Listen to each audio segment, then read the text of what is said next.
The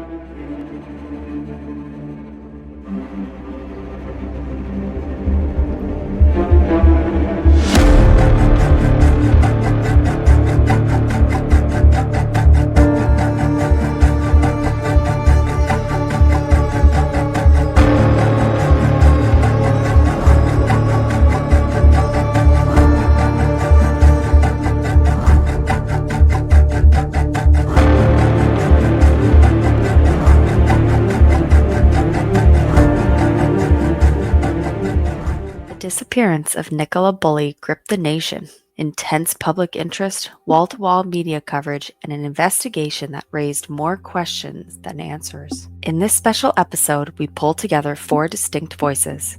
Experts from the worlds of underwater recovery, search operations, forensic strategy, and behavioral geography to dissect what really happened. You'll hear from Peter Faulding, the forensic search specialist who deployed high-frequency sonar in the River Weir, sharing never-before-seen sonar footage and revealing exactly what his team encountered beneath the surface. From Neil McDonough of Triple R Rescue, you'll get an unflinching operational perspective on sonar use, along with his professional take on Peter's footage and how it fits into the wider search effort. Dr. Mark Harrison, an internationally recognized authority in geoforensics and search strategy. Having worked alongside Peter in previous high-profile searches, Mark offers a rare insight into Peter's and SGI's specialist capabilities. And from Douglas McGregor, a geographic profiler who will examine the Nicola Bulley case through the lens of spatial behavior and overlooked investigative leads. This isn't a single story told in a straight line. It's a convergence of science, field tactics, and investigative insight woven together to uncover what was missed, what still doesn't add up, and what it all means for the truth behind the Nicola Bulley case. Let's begin.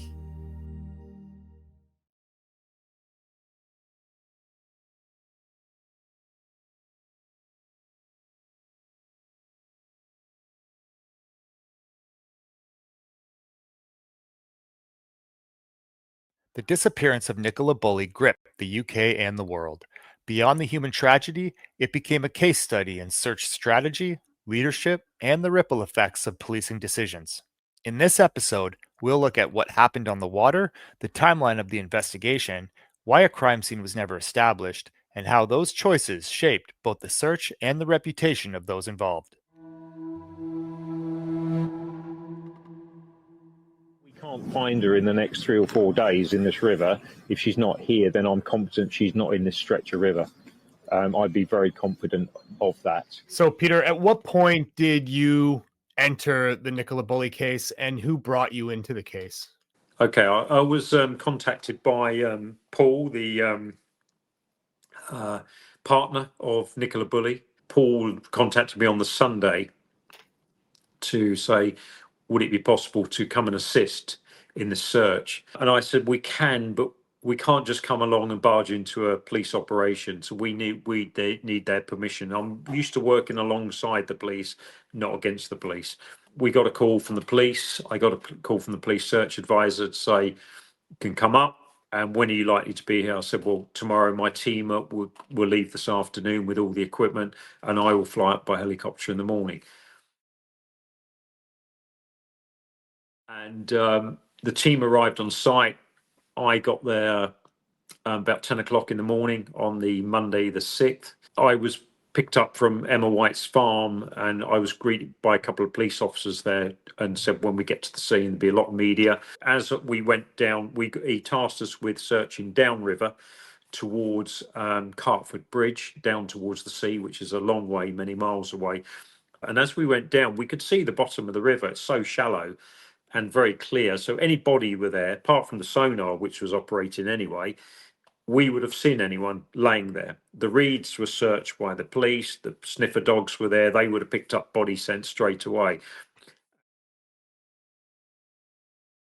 Hotel, following morning arrived. He said, right, I want you to search up today from there to the caravan park, from the bench up to the caravan park. And we started the boat. And I said, while we're here, to the team, because police had disappeared at that stage. I said, take me down towards the weir. So what I want to do is search the hot zone. This is the area where Nicola, if she went missing, again, people do not disappear, fall into a piece of water that's benign, not moving, and fly off down the river. They don't do that.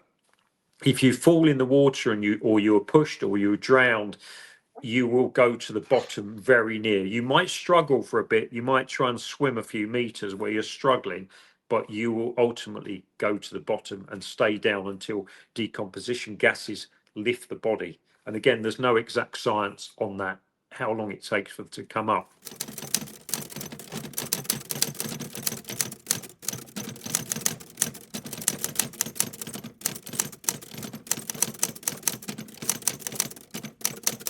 Water speed is how fast the water is moving in one spot.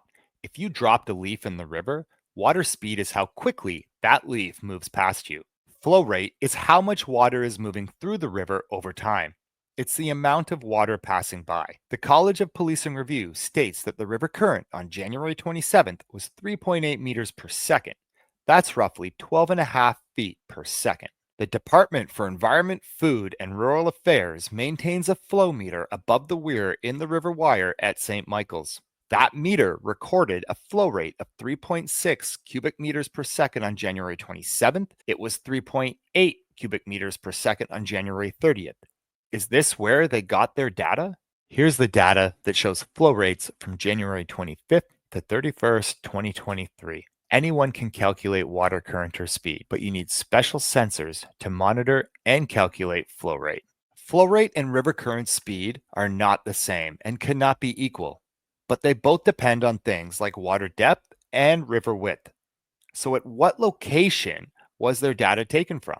Was the SIO's hypothesis disproven by the river conditions and therefore river flow was conveniently changed to river current in order to fit the narrative, align with the theories of unnamed experts, and account for police divers not finding Nicola after 2 searches of the area in front of the bench?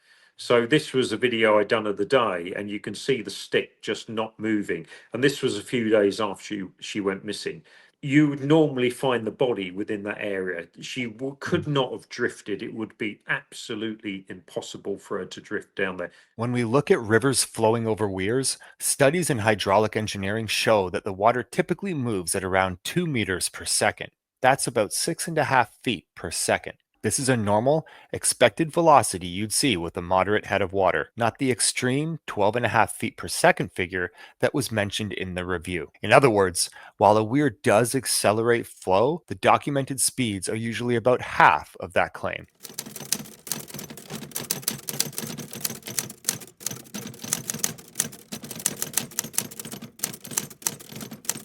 Before Peter walks us through the search of the hot zone, I want to point out that SGI was never tasked with searching this area. Rather, they were purposely kept out of this area. On February 6th, they were tasked with searching beyond the weir, and on February 7th, they were tasked with searching from the bench to Rowan water, which Peter was told had not yet been searched. Let me reiterate that point. The entire length of river along the towpath when Nicola was unaccounted for 23 minutes had not been searched in the first 12 days of Nicola's disappearance. This aligns with the narrative of entering the water at the bench and floating towards the weir, but at the time, it completely ignored other potential scenarios, entry points, and possible crime scene staging at the bench, another case example of tunnel vision. While at the bench area, SGI took the initiative to search the hot zone, from the bench to the weir on February 7th, as there were no police divers in the area. Why would the police keep a private company and the only search team that has provided proof of sonar use out of this area deliberately if the police were certain she was not between the bench and the weir? Because there was risk of disrupting the narrative and exposing police dive team failures. Now let's find out what happened during SGI's search of the hot zone.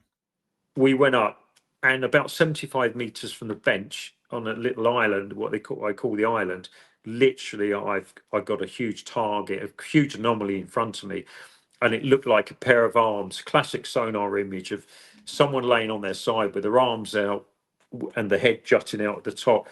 I said, right, I think I've found her, to my team. Right, turn around, go and scan the area again.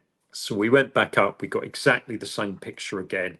So I said, right, I need to look at these images and stop the boat. So we stopped the boat, and I'm going through these imagery, looking at them, doing some measurements.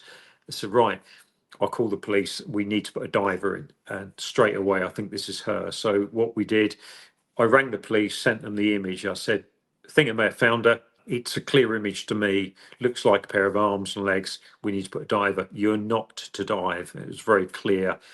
You are not to dive. We will dive. I will get our divers to search the area. So, okay, that's fair comment. Your operation, you can dive. How long will they be? Will it be a couple of hours? So she's going to be here. So anyway, we then got the police came in.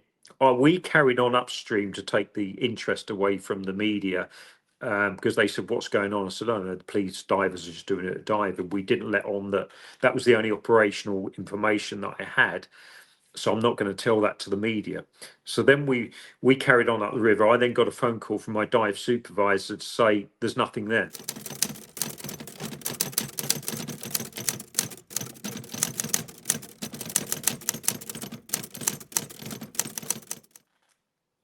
And I looked at my team and said, what do you mean nothing? There's got to be something, because a sonar image, if you imagine a standing with your back to the sun, there's a shadow cast. So if you do this in the sun, put your arms out, you will see a big shadow of your arms and heads and legs. A sonar does exactly the same. It has to have an object to create a shadow. There will be no shadow or shape of an object for nothing to be there. So they said there's nothing, so they must be in the wrong area. Later on that afternoon, we finished our before I finished, I said, take me back down to the bottom and we'll rescan the area again. I've got a few more images. The target is still there.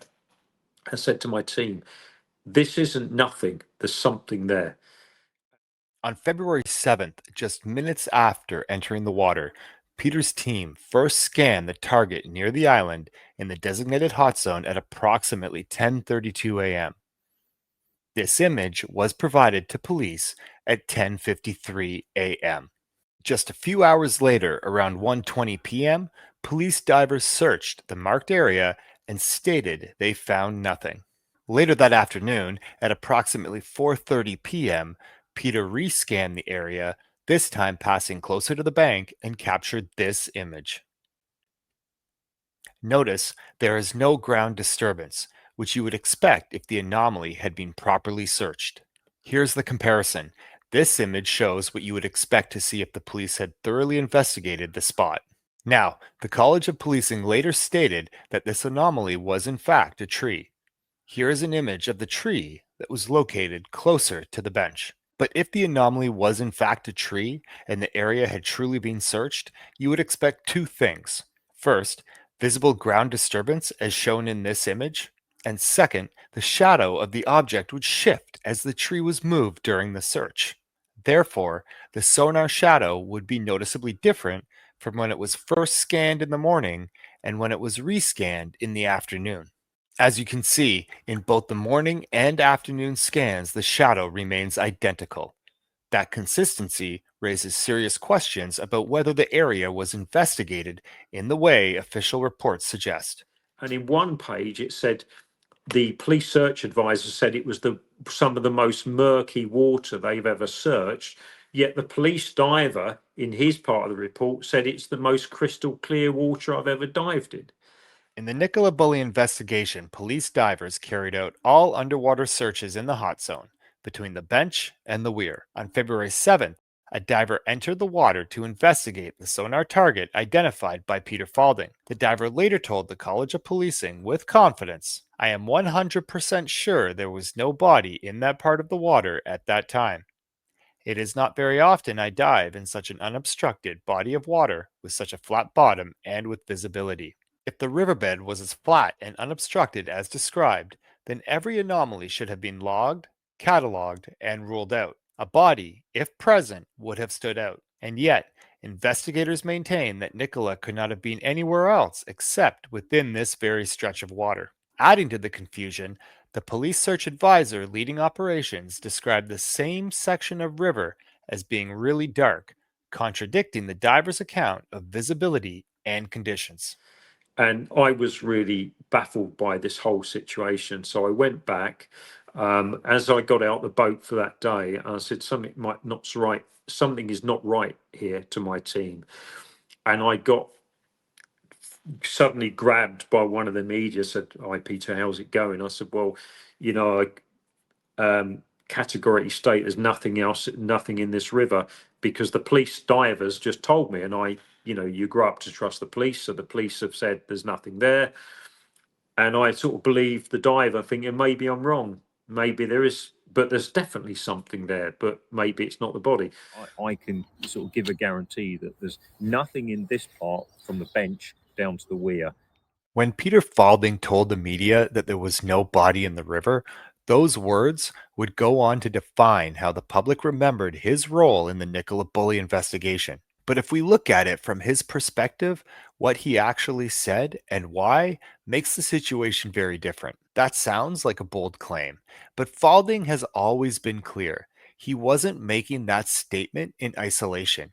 He was repeating what the police had already told him, that their divers had been through this section of water and found nothing. So when Faulding said there's no body in this river, he was echoing the briefing he received from police divers, not going rogue or contradicting the investigation. The problem is, those words were later twisted into evidence of overconfidence, when in reality, he was in step with the official line he'd been handed. What we see here is the gap between what Faulding meant, what he was told, and how the media framed it. And that gap became the foundation for the controversy that followed. On February 7th, specialist diver Peter Faulding detected a promising sonar target in the River Wyre's hot zone, the very heart of the search for Nicola Bulley. But the next day, February 8th, everything shifted. Faulding was sent home. A new police search advisor took charge, and police received advanced sonar equipment that could have confirmed his find. Yet there's no record of any sonar search in that critical area after February 7th. A lead was logged, leadership changed, new tools arrived, but the hot zone went unchecked. Was this a missed opportunity or something more? The unanswered questions remain.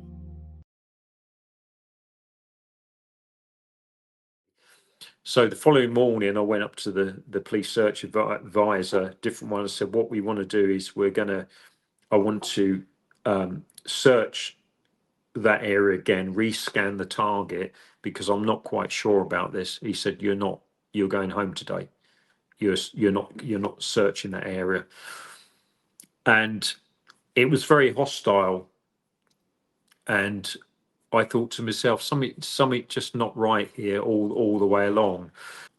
We left it a couple of months. We went home. No one was happy, and I really thought there's nothing else we can do. So I forgot all about it. We went back, and I thought, well, I'm going to be probably invited to this inquest to give evidence. And I started going through the files. And I said, I'm just going to go through these files to prepare these sonar files. And with all of my experience, that is without doubt the body of Nicola Bulley laying on the bottom. Now, for the first time, we're taking a look at Peter Faulding's never-before-seen sonar footage from the Nicola Bulley search. What you're about to see is the exact scan he says pinpointed a body within minutes. Footage that was never properly reviewed by police investigators or the College of Policing. And we're just going to go down the river slowly. Now, this is what I see exactly as I go down the river. So you've got the red side. This is a port side, or left, as in boating or aviation, and the green is the starboard side of the boat. So we're coming down from the bench. Now, we've just started at the bench, just coming into screen in the middle of the screen, near enough to the port side, to the left side. So a big tree down there. This is up near the bench area, quite deep water in the middle there. You can see that. You can see remnants of a large tree. There's the tree clearly just on the left side there. There we go, and we're going to roll down the river. Now we start to see a rough bottom coming in. An interesting area for a body, to get past certain rough areas. It can be a challenge sometimes. To look at the right side, the starboard. So this is the side the bank is, and we're just going straight down towards what I call the island. and you can see all the stones laying on the bottom. That's how accurate this particular side scan sonar is. It's extremely powerful. It's 1800 kilohertz, the powerfulest you can buy for looking for human remains. Now, you'll now start to see at the top of the screen a target coming through, which does look like human form. If you look at it now, we'll let it roll, and that is what I was looking for. So bearing in mind we pinged this target in the morning, I've come down the screen, I'm going to let it roll slightly more down, and you can see there's a sort of a sandbank there. There we go. Now, I'm going to talk you through this. What we've got here is I can see a large shadow. So if there was nothing there, it would be an absolute impossibility to get a shadow, what looks like a pair of arms to the left side there. Now, the actual target I'm going to highlight to you in a second. What I went straight to the magnifier whilst I was sonaring, and now I'm just going to run this over slowly. You can see the bottom here, leg, bent legs. I'm going to run up the back. You've got the head at the top, and then you've got a shoulder and an arm on one side. Now, if you run to the left of it, the shadow, like I said, it creates a shadow. What we've got here is running along the body, and now we've got a head in the middle, and we've got two arms sticking out. You can't miss it. It's very, very, very clear. To make it even better, just to give you an idea, I'm going to remove the port side channel. Starboard side channel. I'm going to go onto the port side. I'm going to wind it back slightly, get it center screen.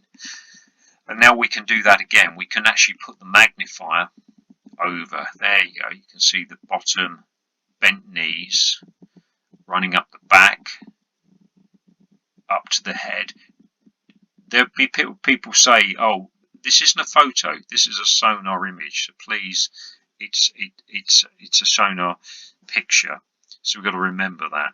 I know this is graphic to some people, and I apologise for that. But this imagery, what you're seeing now, has never been seen by anybody apart from what's being done now. The only person who has this data is me.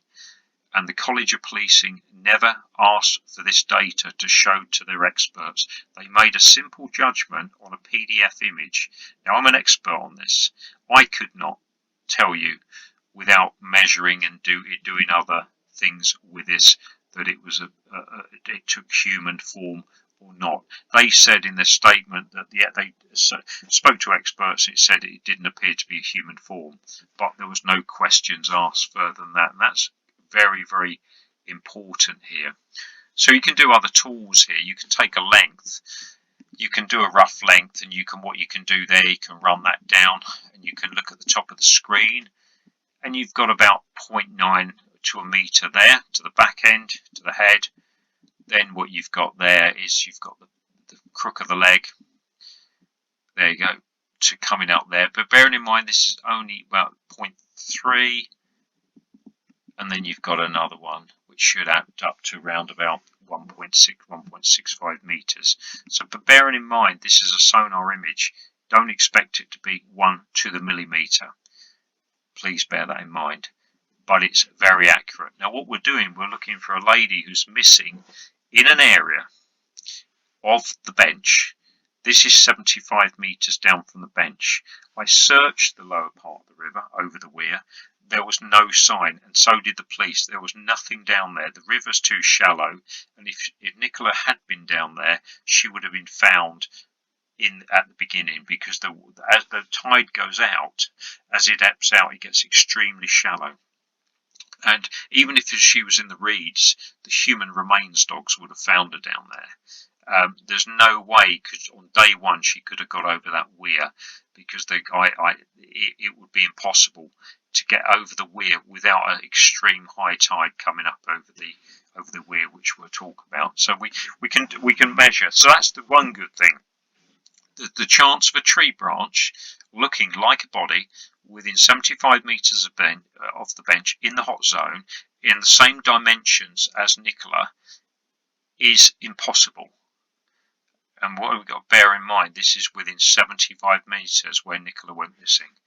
Now, another great tool on this, we've got various ones. We can actually take the shadow, if you look at it now, and we can actually reverse it. We can actually take the shadow away, and we can see the clear shadow, what's creating that.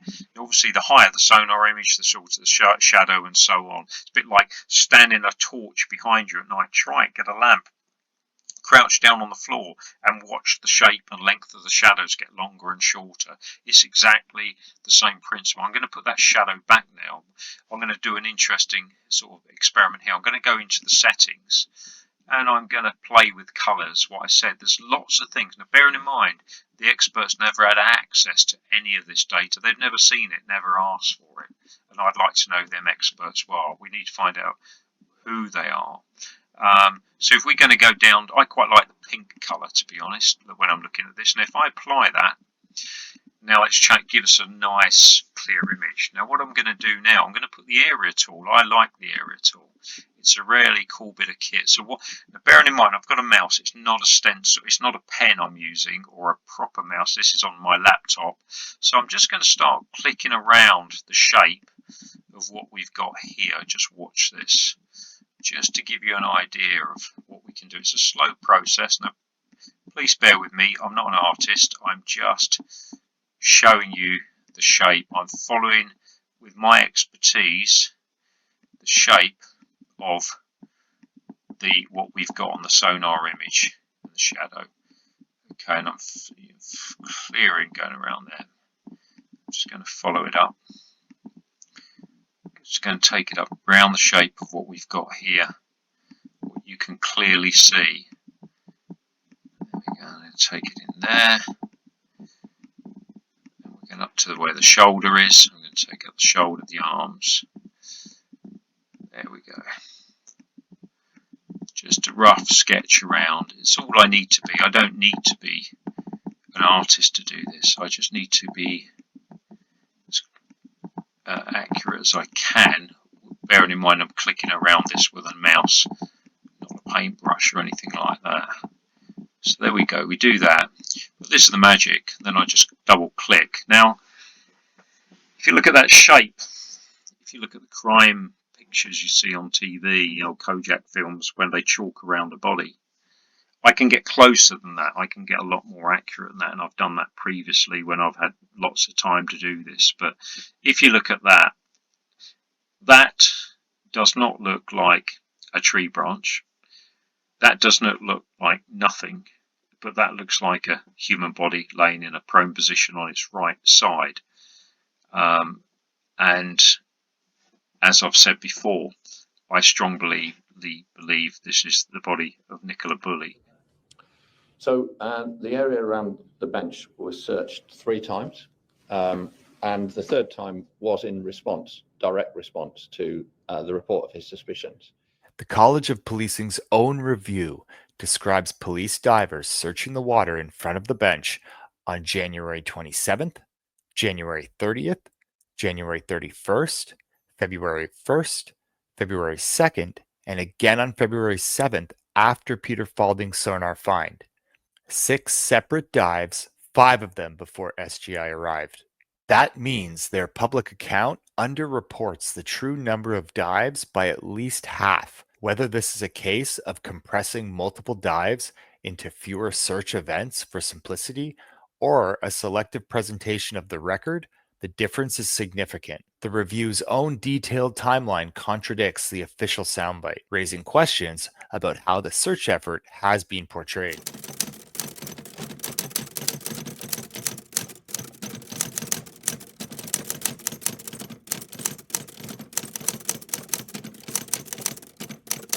You'll see the shallowness of the water in the picture in certain areas. So again, if a body had gone in that water, the body couldn't have got past these shallows.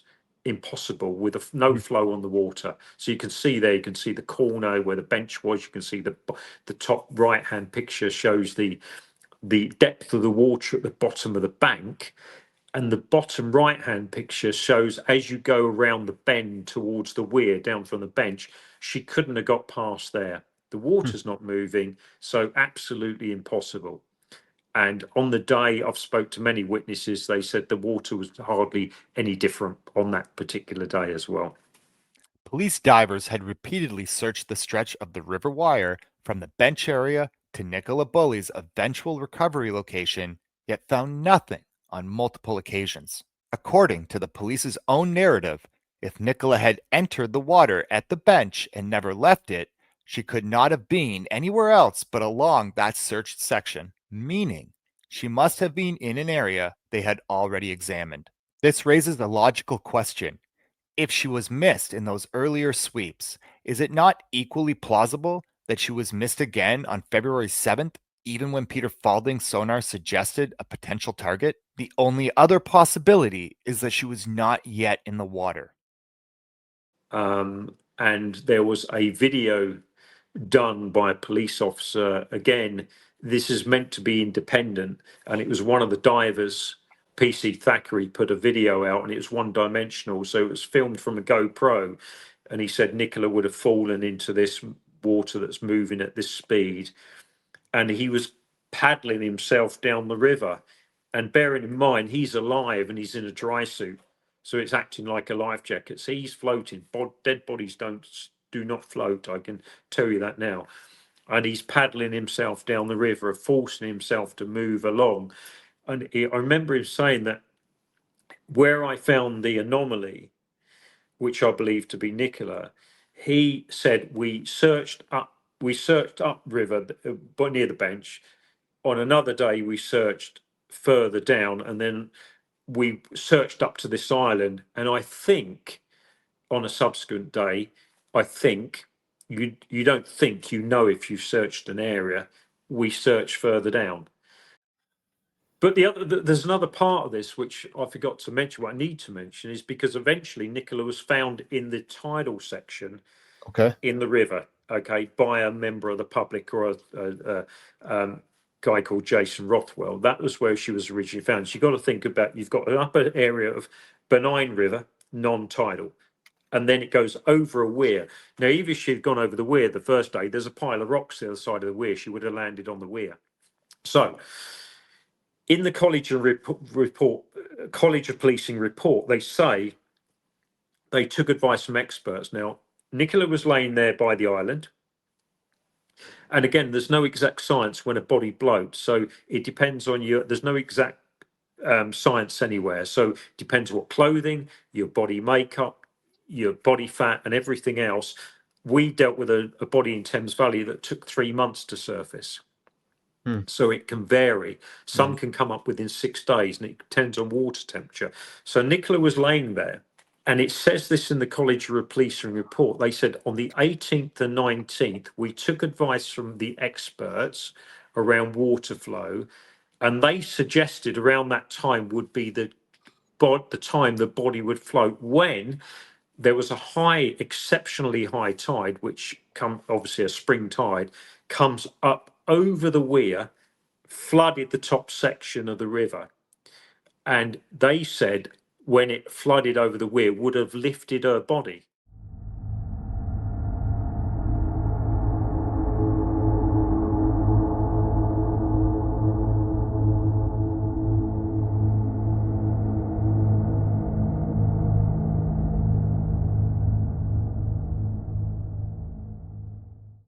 In other words, they probably knew where she was there, and that was how she got in. So where she was laying, 75 meters from the bench, where I've said, where you can see her clearly, the water has flowed up over the weir, and it's in the College and Policing report. Can't remember the page, and it's flooded the top section of the river. So it's pushed, it's come in, it's picked her body up.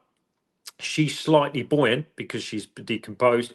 She's then been carried down the river. You remember the shallows I showed you earlier. Normally she wouldn't get past them, but now the river's probably risen by a few feet, and it's carried her body during the night up over the weir, washed it into the lower section of the river, and that's where Jason Rothwell has now seen her.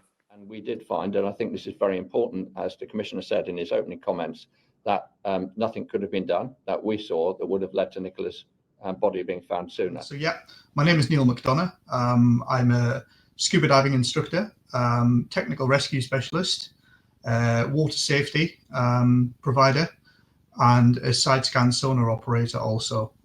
I worked quite a lot with teams across the UK, including England, Wales, Scotland, with search and rescue teams, both voluntary, providing water safety support for search and rescue operations for a number of years. And over recent years have stepped into the role of being a specialist sonar operator, operating side sonar equipment for the same teams. What is your opinion on why Nicola was not found immediately? For me, time is critical. So it's about getting the right resource and the right mix of resource on scene with the right skills and technologies. So we are very fortunate in the UK that we have a great volunteer search and rescue teams, which I spoke about in the past, which have access to very highly trained personnel and good technical rescue expertise.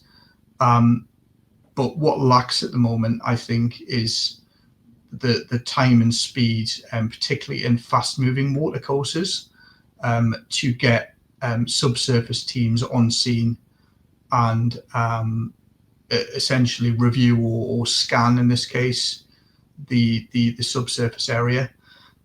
Initial searches that I've been involved in the past tend to focus again on the surface. In my humble opinion and my professional opinion,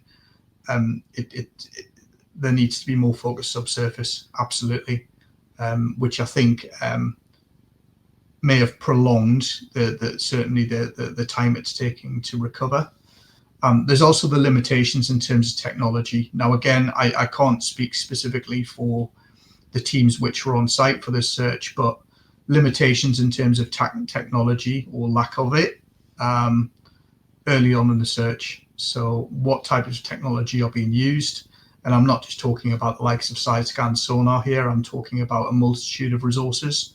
So I've mentioned the bank searches, which would be covering areas that boat teams may not be able to see. I mentioned sonar.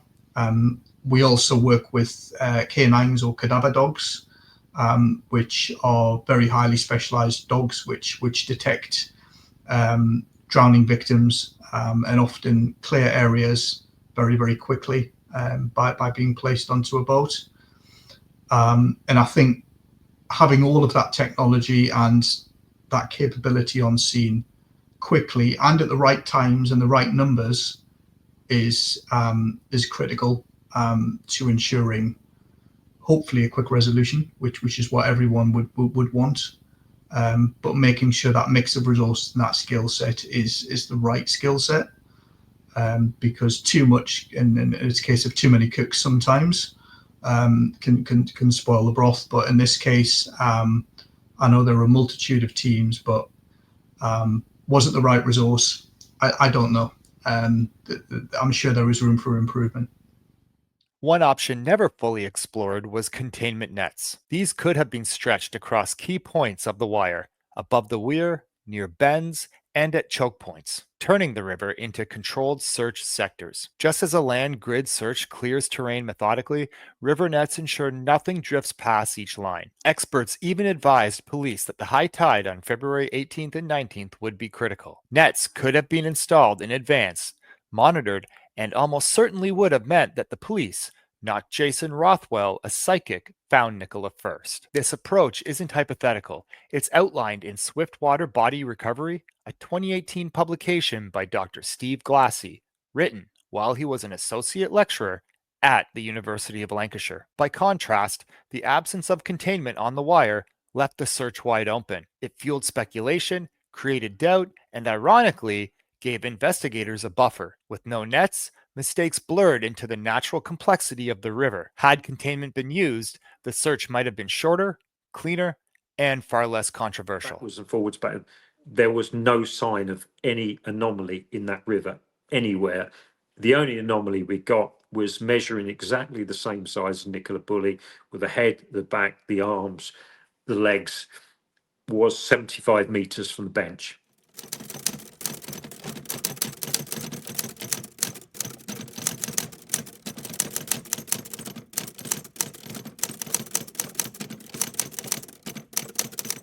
Back in May 2016, the family of 16-year-old Ellis Downs faced the same nightmare Nicola Bulley's family would later endure, watching a loved one vanish into a river. Thames Valley Police had no in-house dive unit. It had been disbanded 2 years earlier. They were waiting on Met Police divers citing poor visibility as the reason operations stalled. No sonar searches were deployed in those critical first days. Frustrated, Ellis's family turned to Specialist Group International. On May 9th, SGI arrived and deployed their own divers to the exact last seen area. In pitch black water, using only fingertip grid searches, they located and recovered Ellis's body within 40 minutes of entering the water. What the police could not achieve in 3 days, SGI achieved in less than an hour. This recovery drew national attention, not only for the tragedy, but for what it revealed: a capability gap.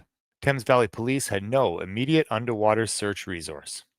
SGI had filled that void. Fast forward to 2023 and the Nicola Bulley case. SGI were called in once again, but in the aftermath of the controversy, their services were pulled from Thames Valley Police and 5 other forces. That decision effectively left large areas of the UK without any readily available underwater search capability. In the Ellis Downs case, SGI's presence delivered closure for the family in a matter of hours.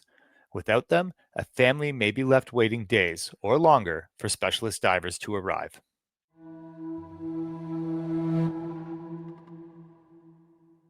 What if Peter Faulding and Specialist Group International had found Nicola Bulley during their water search? The answer isn't just a different headline. It's a complete reversal of the entire investigation narrative. Superintendent Becky Smith stated that the lead working hypothesis was that Nicola entered the river, but remained open-minded to 3 scenarios at the initial stages: entering the river, third-party involvement, or voluntary departure from the area. At the initial stages, based on the information I received, I made it clear that it was my working hypothesis at that time, based with all the facts, that the main hypothesis I was working on at that time was that Nicola had gone in the river. I think it's clear to see that the amount of effort, hours worked, resources that we've put into this investigation, that we have always been open-minded. Those 3 hypotheses and scenarios have been continually reviewed and continue to do so to this day. Their decision not to establish a crime scene contradicts this message. From the early days, Lancashire Police built their case around a single working theory. Nicola entered the water near the bench and remained in the river wire until she was recovered. That belief shaped the search, the media messaging, and crucially, the decision not to treat the bench and surrounding area as a potential crime scene.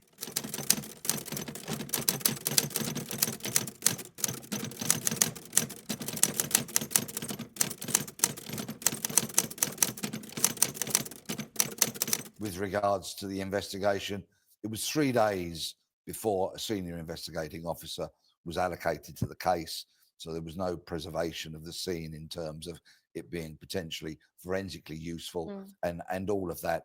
They clearly, at a very, very early stage, made their minds up, no matter how much they've tried to row back from it by saying, now we've got an open mind. Way too late, and they got it really wrong. That certainty was the foundation of the investigation, and that's exactly why SGI finding her quickly would have cracked it wide open. If SGI had found Nicola in a stretch of river police claimed to have cleared, 2 devastating questions would have followed. Was she there all along and the police simply missed her? Or did she enter the water later than they believed? Either answer destroys the credibility of the official timeline and exposes the possibility that the investigation was built on faulty assumptions from day one. A fast recovery would have meant more intact forensic evidence: water exposure, decomposition rate, any injuries. If SGI had located her early, scientists could have tested whether the fall-in theory matched the physical evidence. That could have either confirmed or completely contradicted the police's working hypothesis. Missing that window closed off answers forever, and a quick SGI find would have highlighted exactly what was lost. I would emphasise that it remains the case there is no evidence to indicate a criminal aspect or third-party involvement in Nicola's disappearance. I am now going to take a closer look at why police locked onto their theory that Nicola entered the river voluntarily, and why each factor needs to be critically examined from a criminal investigation standpoint. Let's first take a look at what the College of Policing Independent Review had to say. On page 16 of the College of Policing Review, it states that a number of factors supported the hypothesis at this time that Nicola had entered the water. Nicola's last known position, the location of the dog harness, the position and activity of Nicola's mobile phone, the behavior of Nicola's dog, Nicola's medical history, and the low possibility of an exit by any land routes.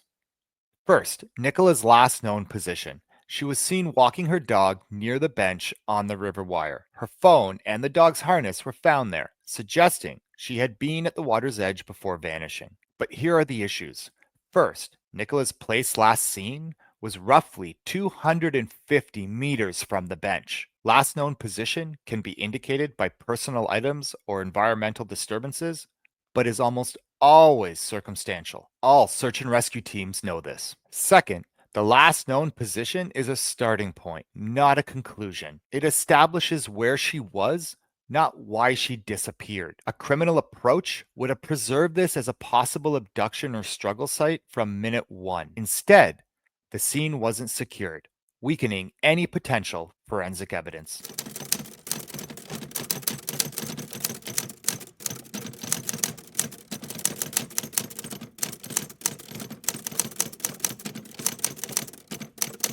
Second, the dog harness. It was found near the bench, leading police to believe it had been calmly removed or slipped off accidentally. But harness location alone can't rule out foul play. A perpetrator could have staged it.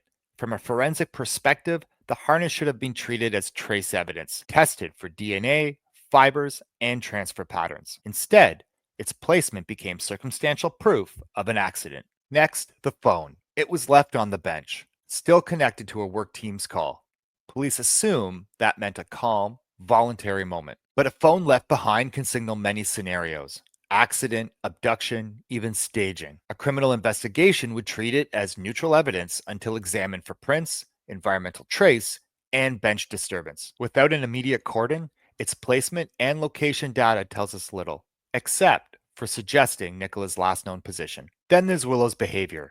The dog was found dry and agitated, but off lead near the bench. Police took that as a sign Nicola may have entered the water while Willow stayed back. But animal behavior isn't evidence. Without consulting a canine behavioral expert, these conclusions were assumptions. A dry dog could just as easily suggest a sudden disappearance or an abduction where the dog had no chance to react. I have a husky and a pointer. My husky would have jumped in the water after me, and my pointer would have ran after squirrels. Lancashire police also cited Nicola's specific vulnerabilities to support the theory of accidental or intentional entry into the river. These vulnerabilities have nothing to do with accidental drowning, which was the coroner's findings, and studies are mixed regarding self-harm scenarios. But this risked confirmation bias. Personal history shouldn't outweigh physical evidence at the scene. In this case, there was no direct forensic link between her vulnerabilities and the riverbank. It's a classic example of narrative leading evidence instead of evidence leading the narrative. Finally, the low possibility of an exit by any land routes. Let's first hear what Mark had to say. Is the police have said it is unlikely, and their theory is that she hasn't left the area. But let's be very clear about that. It is impossible to say that. And I'll tell you why. Because the route in, which is across the bridge from where she left her car, down the path and through this gate here, is exactly the same route that she could have taken out of here, because there is no CCTV on any of this route. She could have left here, either her own free will, and got into perhaps a car, someone supporting her, or left on her own free will, and she would not have been seen. So for the police to say with certainty that she hasn't left the area is absolutely wrong. Setting aside the possibility of quite easily leaving the area voluntarily and unnoticed, if foul play had been involved, offenders rarely walk lone female joggers and dog walkers out the front door. The absence of evidence of a third party No witnesses to an abduction, no CCTV of suspicious activity. Police concluded foul play was unlikely. But absence of evidence is not evidence of absence. Rural outdoor environments rarely preserve signs of a struggle unless they're secured immediately. CCTV blind spots left significant gaps in the timeline, and there was an approximately 23-minute window from when Nicola was last seen until Willow was found at the bench. Dismissing criminal involvement this early was premature. All of these factors were treated as proof of an accident, but from a criminal investigation standpoint, they were ambiguous at best. The biggest issue? Investigators interpreted evidence to fit their theory instead of testing their theory against the evidence. I'm finding this all very odd and slightly concerning because the first 24 hours are absolutely crucial to a case like this. Yeah. And the second is to keep an open mind.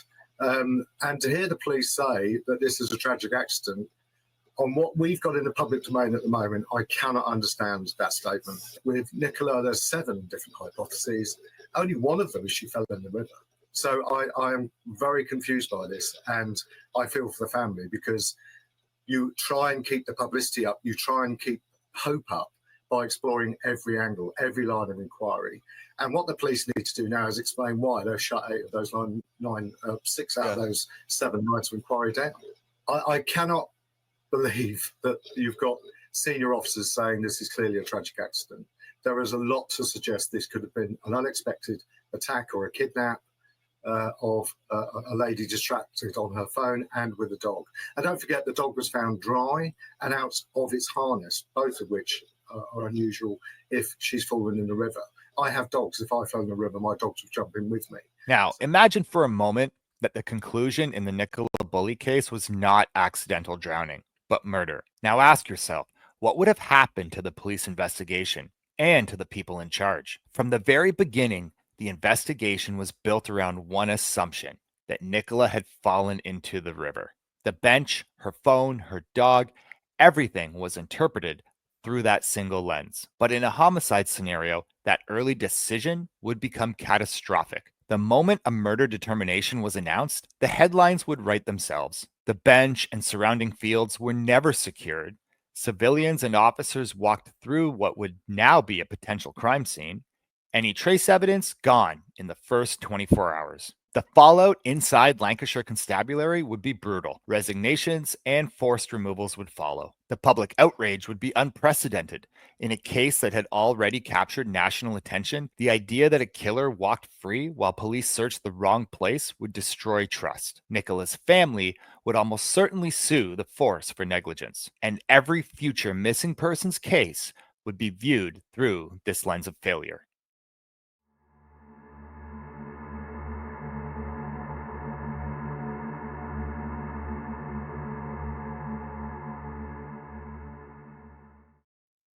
One thing the public rarely sees is what happens behind the scenes when an investigation starts to lock onto a single theory. When tunnel vision sets in, the ripple effect reaches everyone: the family, detectives, analysts, and even search teams on the ground. It's in these moments that consultants like me are sometimes contacted. In this case, the family contacted both Peter Faulding and Mark Williams-Thomas for their expertise and insight. So my name is Mark Williams-Thomas. I'm a former police detective and I'm now an investigator, and I work across lots of cases reviewing murder investigations, disappearances, and that's what's brought me here. I've been in contact with the family and they've specifically asked me, very gratefully, if I could come up and have a look. And Peter Faulding is a very close friend of mine and we've worked very closely together over the last few days. I've had officers and searchers reach out, not through official channels, but in whispers, with the understanding that if their superiors ever found out, their careers could be on the line. They aren't trying to subvert the investigation. They're trying to safeguard it. I won't name cases and I won't name individuals, but I will say this. In at least one investigation that received significant public attention, someone inside reached out, not to challenge their team, but to bring in an outside perspective before critical opportunities were lost. When pressure mounts and a single narrative begins to dominate, those calls aren't about ego or blame. They're about ensuring the investigation maintains its objectivity. It's never about taking control. It's about adding clarity where uncertainty exists. These conversations are never public, and they never will be, but they serve as a reminder. Even in the most scrutinized investigations, there are people inside willing to put everything on the line to get it right.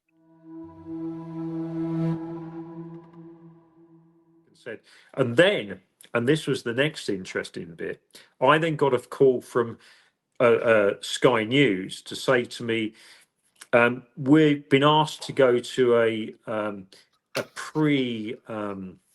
news conference prior to the release of the College of Policing report that's due out. They actually briefed the media to say that Peter Faulding will claim, now bearing in mind this is from many people told me this, Peter Faulding will claim that he found Nicola in the river.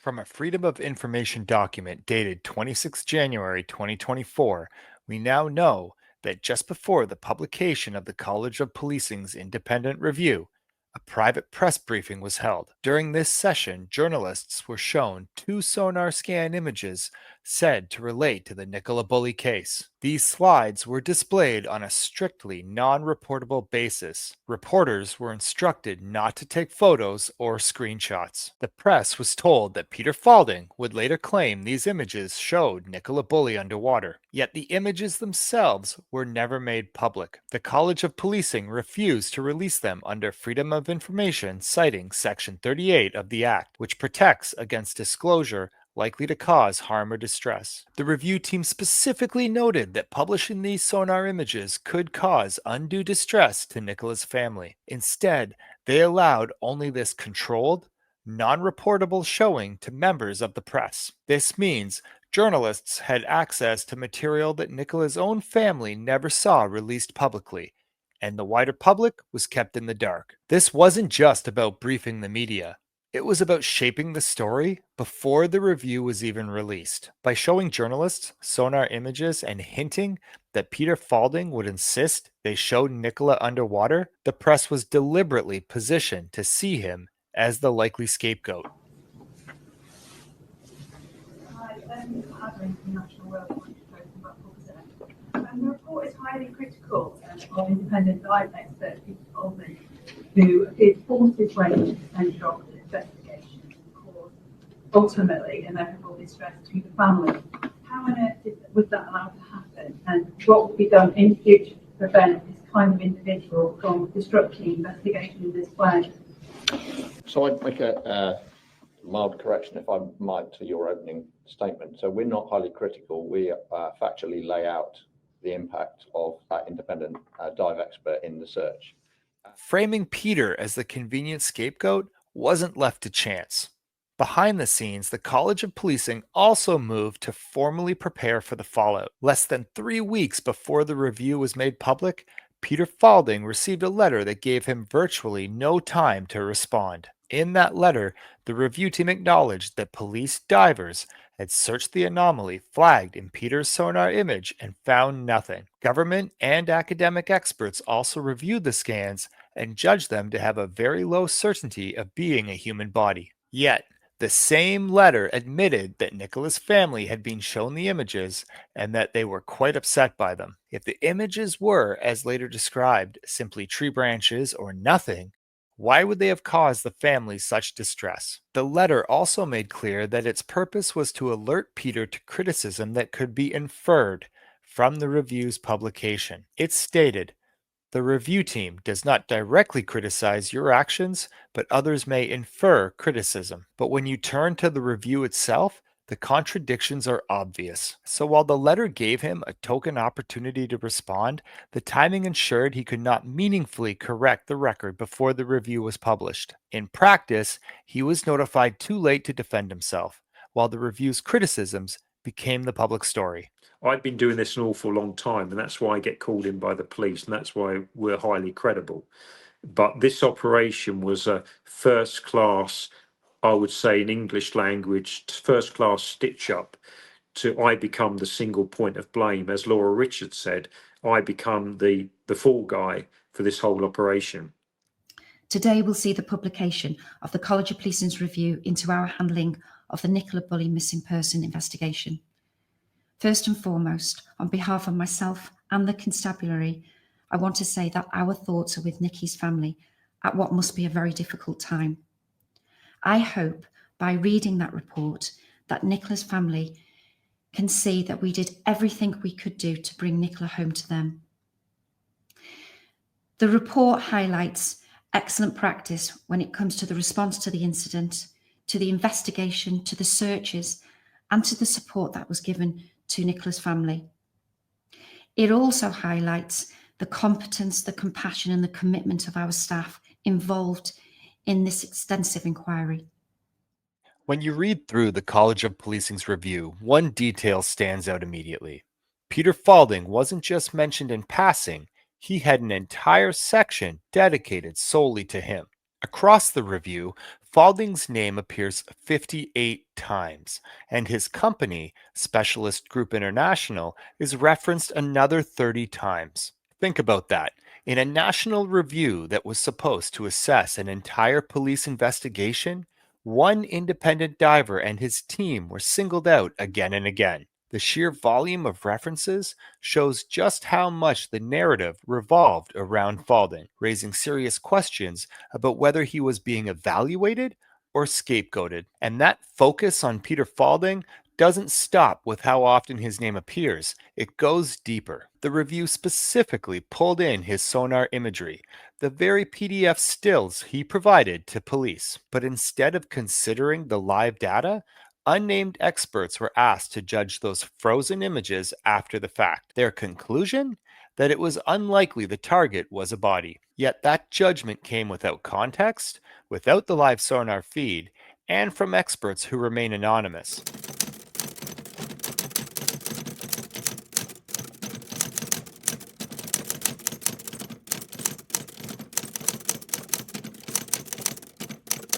So to analyze sonar data, you have to have live sonar data recorded, which is recorded on my rugged laptops.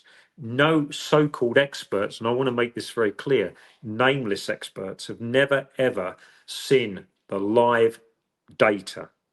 There needs to be a full inquiry here as to why that evidence wasn't looked at. And like I said, the important bit here, Doug, is even if it wasn't Nicola, why was the data not looked at, and who are these experts? Because I would love to meet these experts in a court of law, and I would love to put my experience against them and say, you tell me why that is a body, because all they've looked at is a PDF image on a piece of paper that I emailed to them, and they've made a judgment, and this is the key here. They have made the judgment on a PDF image. If I can guarantee you now, I said all along in my statement that I released, I will go in front of any expert and I will go in front of any witness in any court of law and challenge them experts. And you tell me what evidence you went on when you looked at that evidence from a PDF image. You tell me how you can measure a PDF on sonar when you don't even know what frequency is being used, what swathe length has been used. You've got no idea of the length of that target, and you've made a judgment for one of the biggest high-profile cases in the UK. And quite frankly, you've made yourselves look stupid because you're not experts. Can a sonar target be confidently and credibly identified by a PDF image alone, or does it require the live data with specialist software to identify it positively? In my opinion, it cannot be credibly warranted unless the live data has been provided. It leaves us asking, was this a genuine technical assessment or a convenient way to downplay Faulding's evidence? And that's really the key point. Sonar is only as reliable as the expertise behind it. It's not just about the equipment, but about the skill in interpreting the live feed and knowing what you're looking at. To explore that further, I asked Neil to talk about just how critical operator experience is when it comes to sonar searches and imagery. In your experience using side scan sonar, how important is the expertise? Not both on using the actual equipment itself, but also the expertise in being able to read the imagery, the data output. Yeah, again, it's a great question, Doug. And sonars are only as good as their operators. As soon as you throw a human element into the equation, then there is a concern where that something is either going to get misread or missed. But from my experience, expertise in side scan sonar, and particularly the interpretation of those returns on the screen, it's absolutely critical, particularly in the light of search and rescue, recovery operations, evidence operations. What an untrained eye would see compared to what a trained eye would see may vary significantly. And what I mean by that is that sonar images can be ambiguous at times. Without the necessary experience, training, which is really, really important, and CPD, so continuous development on utilizing this equipment, things that may appear as targets or objects such as debris, noise, or anything else may be misinterpreted as a real target, or indeed missed altogether. Neil's insight really underlines the problem. Technology without expertise can mislead more than it helps. And that brings us back to the Cranfield University expert who reviewed Faulding sonar images. His assessment was careful. He said the target could not be positively identified based on the data presented. That wording matters because it points to the real limitation. Without access to the live feed, even an academic expert couldn't fully judge what Faulding sonar had detected. But here's the problem. The very next part of that statement, whatever nuance or context it contained, was cut from the public report. And after, I pioneered the use of sonar in the UK in 1999. I brought it over from the States and I literally pioneered its use. So I probably the leader in the field in the UK on side scan sonar.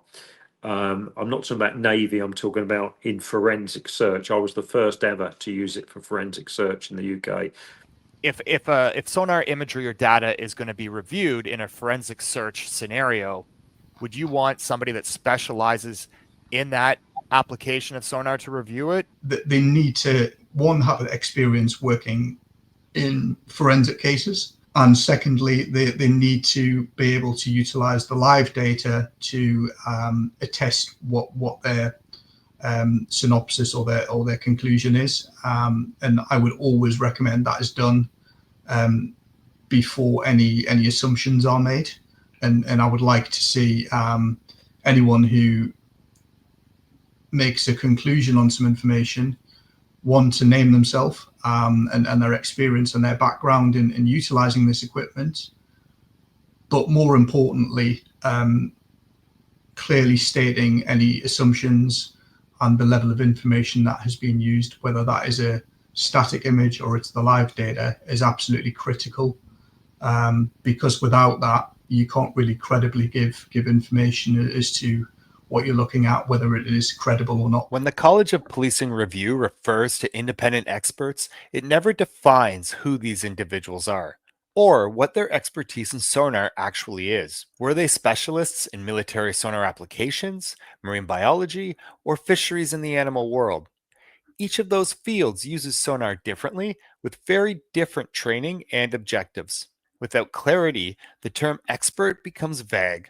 An expert in whale migration, for example, may not have the operational experience to interpret side-scan sonar imagery in a fast-moving river. And an academic familiar with naval sonar systems may not understand the nuances of search and recovery operations. Without knowing what kind of sonar expertise these anonymous reviewers actually had, we can't be sure their assessments reflect the realities of search and rescue operations. That's why it's so valuable to hear from Neil, who has worked with the very same type of sonar equipment for the same purpose of locating missing persons. He's going to walk us through how Peter's live sonar data would have been interpreted in the field. So Neil, here is the live data that Peter Faulding provided me, and this is from the search for Nicola Bulley. Do you mind just walking us through what we are seeing here as a general audience, as somebody who's never seen side scan sonar before? Yeah, absolutely. So the yellow line in the center shows the track of the vessel, in this case the boat. On the left and the right, you have your port and starboard sides of the sonar imagery. And then what I'm looking for at either side of this imagery is two things. One, I'm looking for distinct shadows. Nothing is popping for me at the moment. But the sound waves across the top of the screen and the green and the red there, in the event of a target being identified, there will be a flat spot. And that is a clear indication that there is something there which maybe shouldn't be, or something that stands out for us. Okay, so there is a real interesting shadow coming up at the moment. So if we can just pause the screen there, Doug, if you wouldn't mind, please. So on the left-hand side, or in this case, the port side of the vessel, there is quite a prolonged large shadow, which is an unusual shape. That isn't what I would naturally see with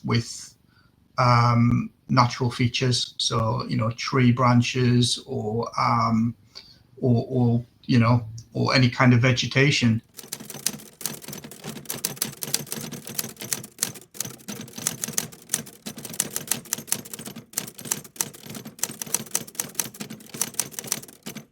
Would that be potentially a human body? You know, does it have representation of a human body? Am I seeing things like limbs? Am I seeing a human form? Quite possibly, quite possibly.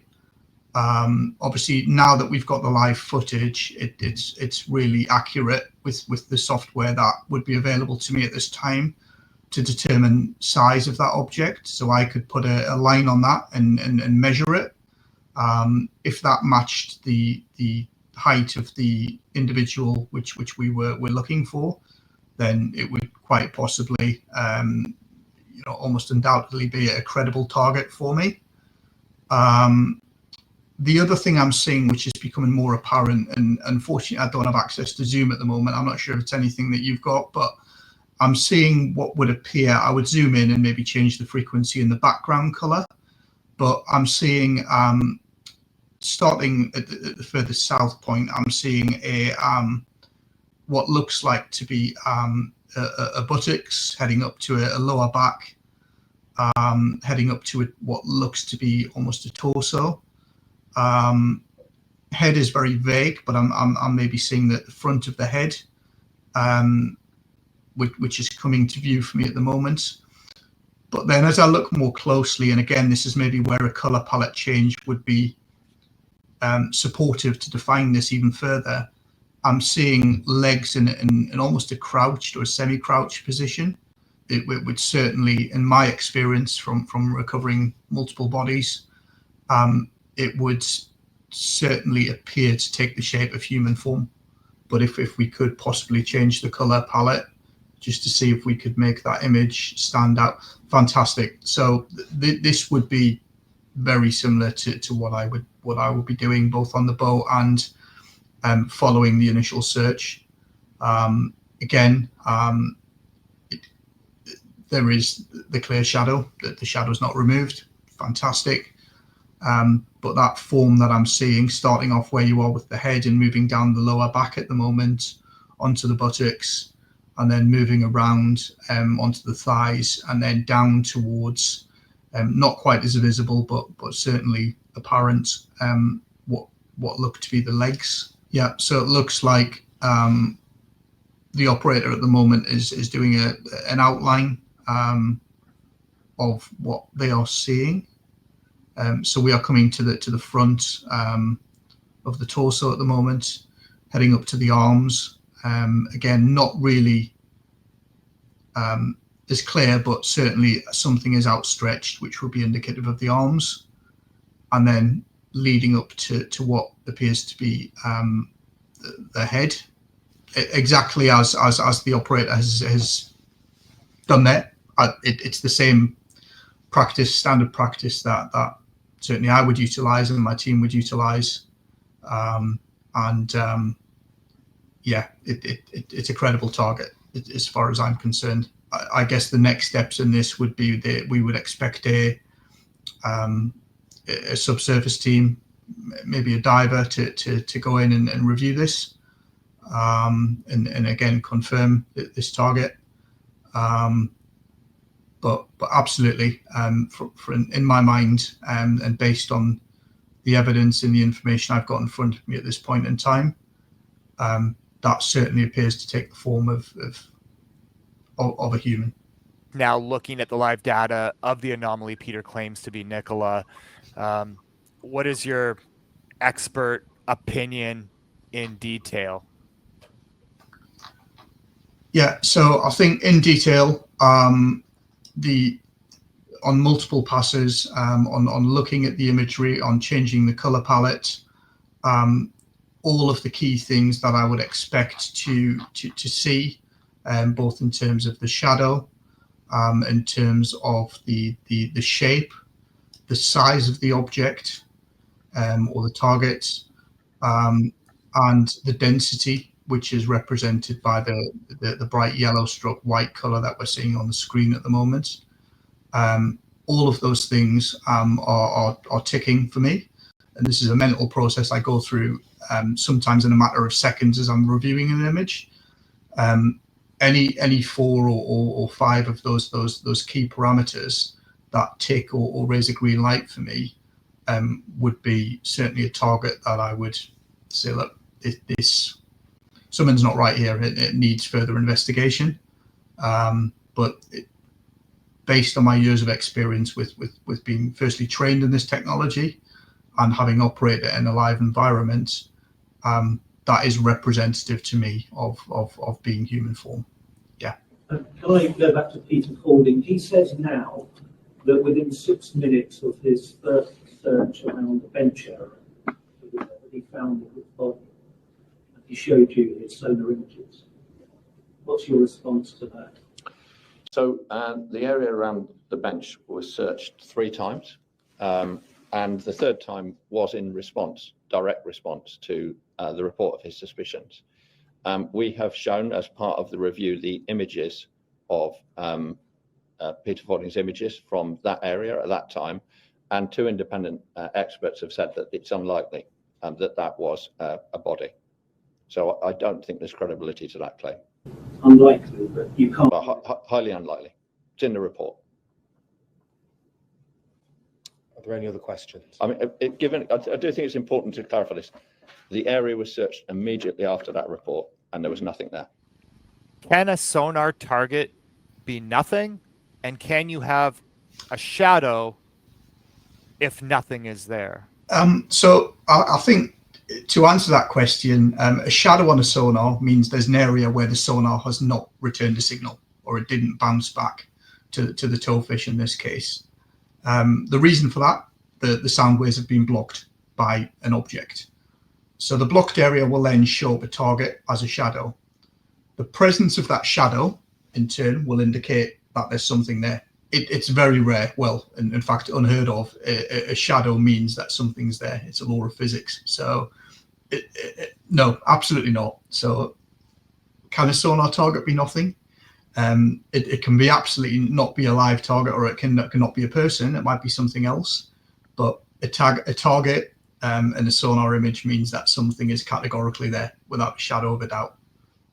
Rather than confronting their own failings, Lancashire Police and the review redirected scrutiny onto Faulding. The NDA that never existed, the fabricated in-person briefing with the police search advisor, the claim that Faulding told Nicola's family he had found a body deposition site. These all created a record that painted him as unreliable. Nowhere was the scapegoating clearer than with Faulding's sonar find. On February 7th, his equipment flagged a promising target in the hot zone. Police dismissed it, and the review later reduced it to mere tree branches, or nothing. They're not quite sure.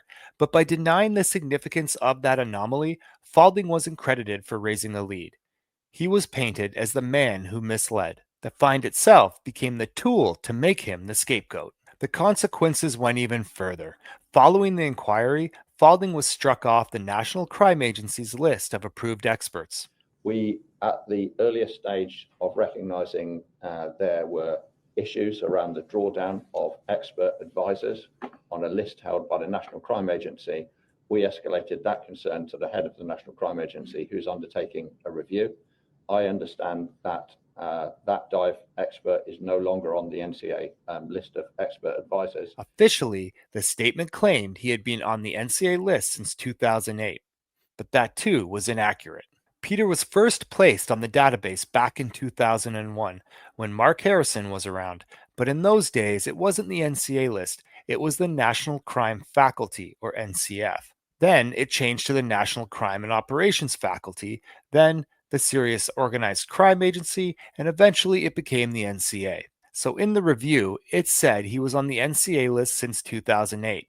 That was wrong. That clarification shows his removal erased over 2 decades of recognized service across every iteration of the UK's national policing expert system. For a man who had built a career assisting police in high-risk searches, this wasn't just reputational damage, it was professional exile. We will now hear from Dr. Mark Harrison, who will share his expertise and insight and shed light on why Peter Faulding has been in the expert database since 2001. So yes, Mark Harrison, you're probably picking up from my accent. I grew up in Great Britain, although I currently reside in Australia. I've had 35 years law enforcement and intelligence agency experience, but most of that has really been focused in the areas of a thing called geoforensics, which we'll probably explore in a moment, and also in intelligence. And I've really applied those that skill and knowledge to searching for those that are missing, be they missing in non-suspicious or suspicious circumstances, such as homicide. I've worked throughout the world, predominantly in the Western world, but also somewhat in Southeast Asia. And if your listeners are predominantly from the United States, I've worked extensively in the United States and with the colleagues in the FBI and the state police as well on some really interesting cases over the years. So Peter Faulding I've known for many years, a couple of decades now. I suppose my first introduction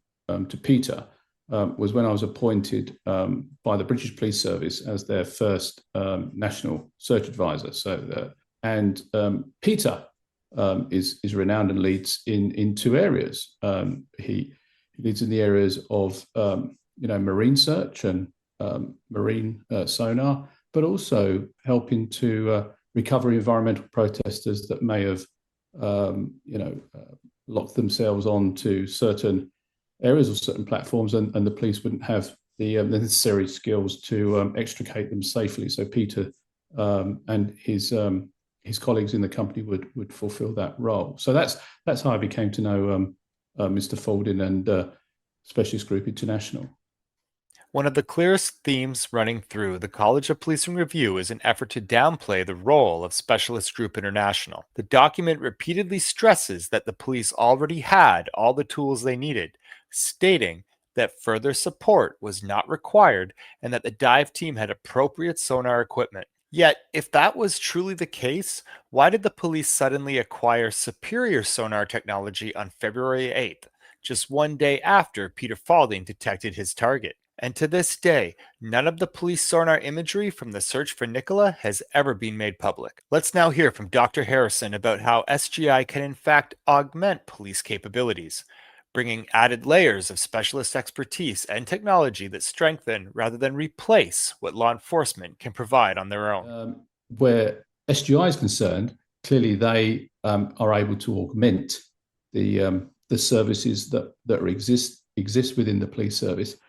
And as they are a private company that have a national coverage, they've been able to invest in technology and equipment and also experienced personnel that some other more regional police dive teams wouldn't necessarily have the funds or the equipment in order to do the level of searching that SGI would potentially be capable of.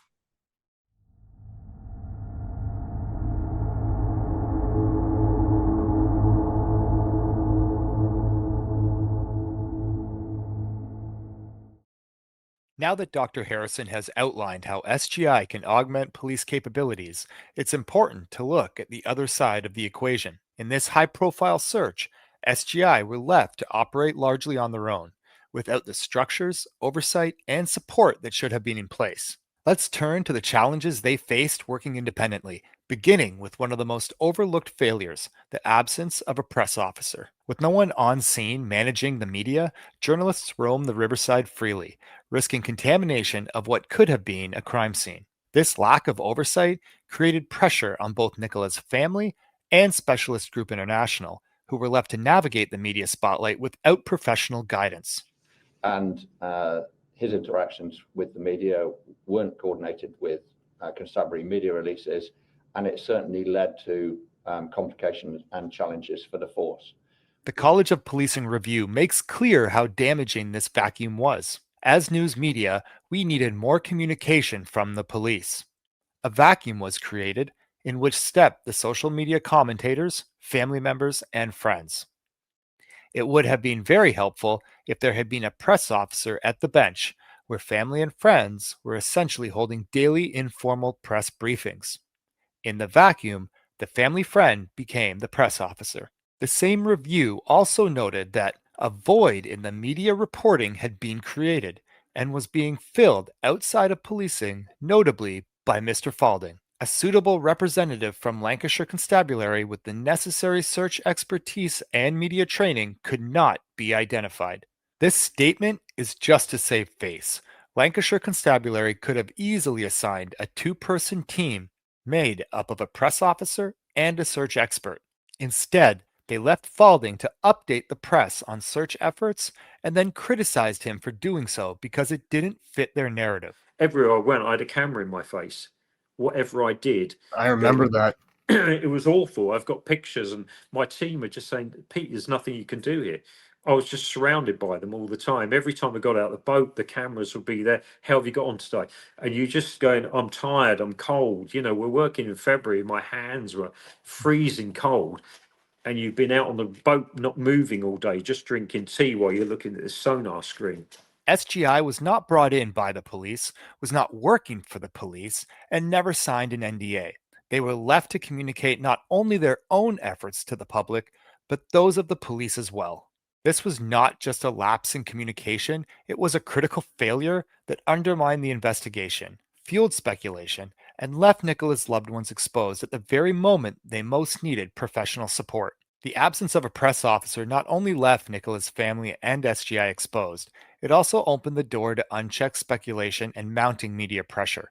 That pressure would soon intensify further when headlines emerged suggesting that SGI had identified a possible body deposition site along the riverbank. Let's look at how this event was handled by police on scene and how it was later documented in the College of Policing review.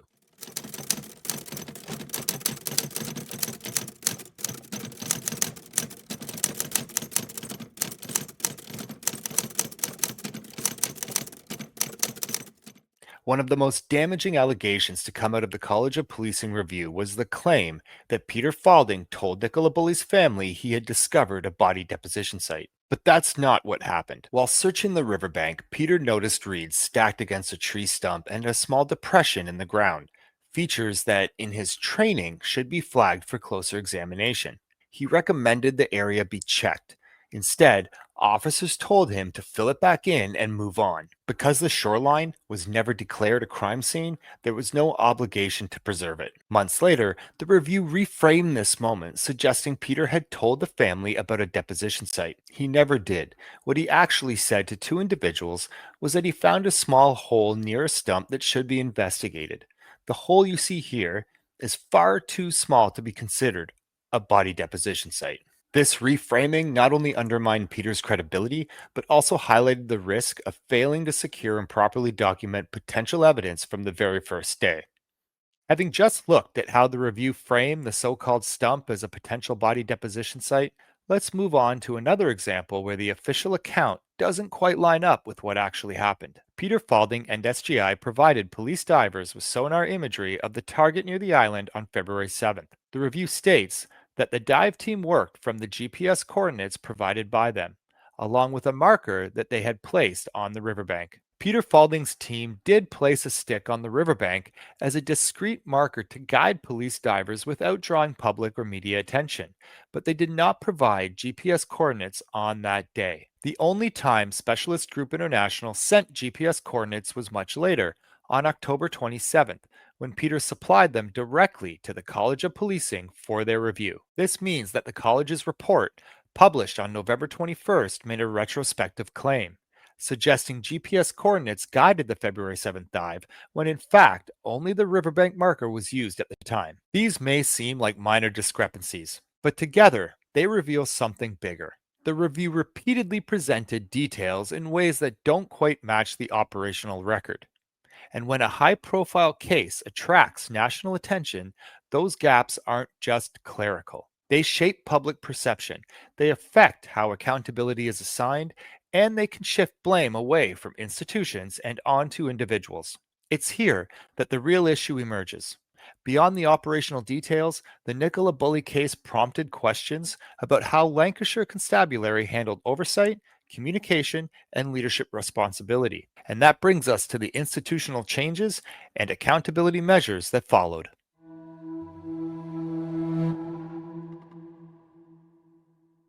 The Nicola Bulley investigation drew huge public scrutiny, and the College of Policing review was openly critical of Lancashire Constabulary's handling of the case. In its wake, the force has seen sweeping leadership changes. Assistant Chief Constable Peter Lawson, who fronted press conferences during the search, died suddenly in December 2023, leaving a major gap in the force's leadership. Soon after, Chief Constable Chris Rowley announced his retirement for March 2024, just 3 years into the role. Though described as a personal decision, the timing so close to the review has fueled speculation.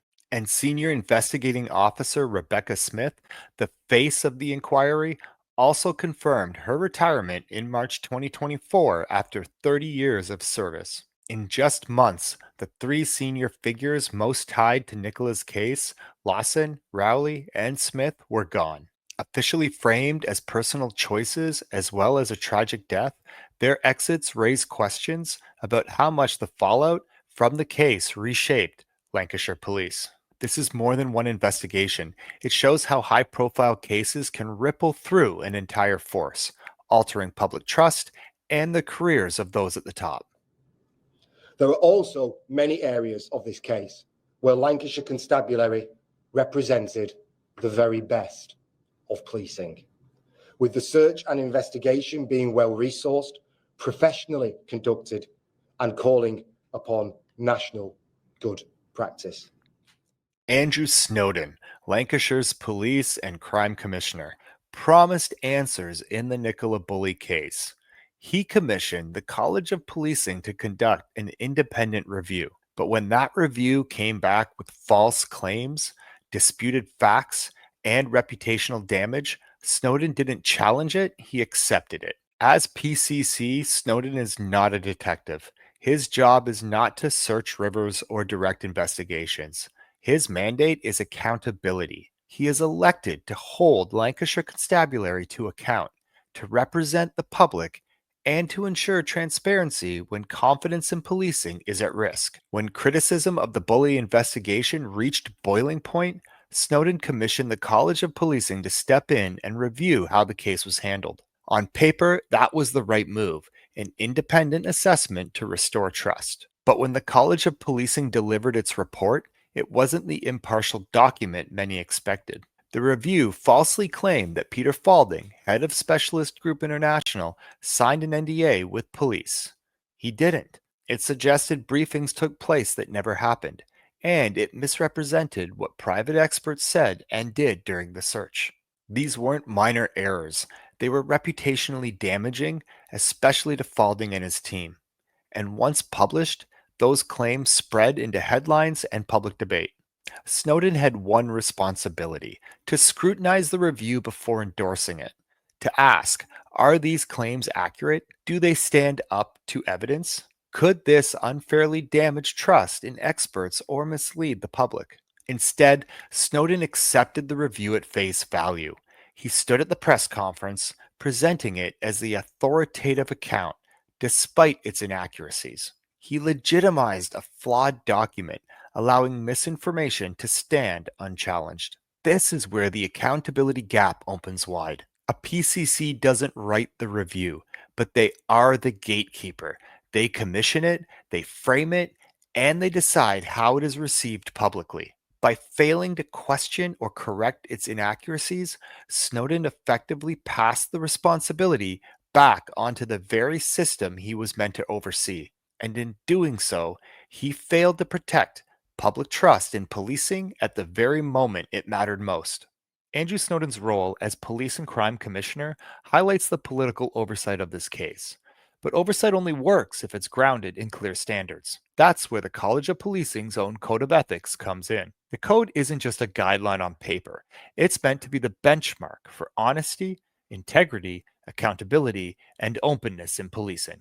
When you look at the College of Policing's Code of Ethics, it's clear where the priorities lie. The entire framework is designed to protect the reputation of the police service. Officers are told, don't undermine confidence in policing, don't bring discredit on the force. The problem is that it doesn't extend that same protection to outsiders who work with the police. Private companies, volunteer specialists, experts, people like Peter Faulding and Specialist Group International. And that creates a dangerous imbalance. If something goes wrong, the code encourages the police to circle the wagons, to protect their own image first. The result is a bias in decision making, a loss of objectivity, and most damaging of all, a door wide open to scapegoating. In the Nicola Bulley case, that's exactly what we saw. Faulding was brought in as a subject matter expert, then hung out to dry when the search went sideways. The police's reputation was preserved, his was sacrificed. The Code of Ethics was written to protect public trust, but when that protection only runs one way, it doesn't just hurt individuals, it damages trust in policing itself. The investigation and underwater search in the Nicola Bulley case were plagued by missed opportunities, under-resourced operations, poor leadership, and a narrative riddled with contradictions. Police maintained that they were open-minded and that their sonar and dive capabilities were suitable and appropriate, yet they failed to find Nicola in the hot zone, a section of river they had cleared, and the only place she could realistically have been. Peter Faulding became the focal point of public criticism, blamed for results that were never his to control. His anomaly find was dismissed, his credibility questioned, and his reputation tarnished. The College of Policing even went to great lengths to try and silence him prior to publicly releasing scathing criticism of his methods, findings, and intentions. When silencing him didn't work, they removed him from the NCA's list of experts and disrupted SGI's working relationships with law enforcement. Egos and careers were preserved at the expense of further lives being lost and people not being returned to their families. This review is the only case-specific report to ever be released by the College of Policing, and rather than internal accountability, much of the blame was redirected onto an underwater search expert who offered his time and company resources to find a missing woman and help a family in need. Let me be very clear about Peter. Peter is a friend of mine. I've known Peter for a very long time. In fact, I was with him only last Thursday, at the launch of his book. He's come under a lot of criticism, wrongly so. Peter devotes his life to help people. I've worked with Peter on a number of investigations now, and on each and every occasion, Peter has been utterly professional, devoted himself with total sympathy to the families, and very often at no cost. He covers the cost himself. He has a permanent team on standby working with police forces up and down the country, and the criticism that's being given to him is utterly unfair. This is a man who's not he's not a television presenter. He's not there to give interviews. What he has tried to do is to support the family. He's gone up there to help the family at their request and worked very closely with the police. He is one of the best. He's got all the equipment, far better equipment than the police have, and that's just simply because of resources and the commitment that the police have put to particularly underwater searching over the last decade, really. Most police forces no longer have an underwater search facility, but he provides that. And up and down the country, he provides, predominantly in the south of England, but he provides that to police forces when they call him in to recover bodies from the water. So that criticism is unduly, it's unfair, and it's without any foundation at all. Peter has found himself under the spotlight Understandably so. He's gone up to a massive story, and of course he's going to be asked questions. But those people have been critical of him. I'd ask you to stand back and say, what have you done to help? Peter has put himself on the line. He's gone out there with his team at his own cost, and his people that work for him are brilliant. They're mainly all ex-military, but they're fantastic. So let's just get that very clear. Anybody wants to criticize Peter, then I think it's utterly unfair. He's doing all he can to try and support the family using his expertise. Mark's words were spot on, but this case highlights something even bigger, that search and rescue capabilities in the UK are inadequate, under-resourced, and too often improvised. Families are left waiting, hoping, and suffering because the very systems meant to bring them closure lack the tools, coordination, and speed required for modern underwater searches. Nicola's case is not the only one. It's simply the one that captured the world's attention. And that's why this conversation can't just end with a critique of systems. It has to come back to Nicola herself. Beyond the failures, beyond the reviews and reports, there is a very real human loss at the center of it all. At the heart of all of this is a woman, a mother, and a family whose lives were forever changed. Nicola deserves to be remembered not as a subject of controversy, but as the person at the center of it, someone whose story should have been met with competence, candor, and compassion. For her family and community, resolution means answers. Until the full truth is revealed, those answers and justice remain out of reach. And as a family, we're not bothered about anything else. Like, there's nothing else. The only thing is we just have to find her. You want to know what happened? Yeah.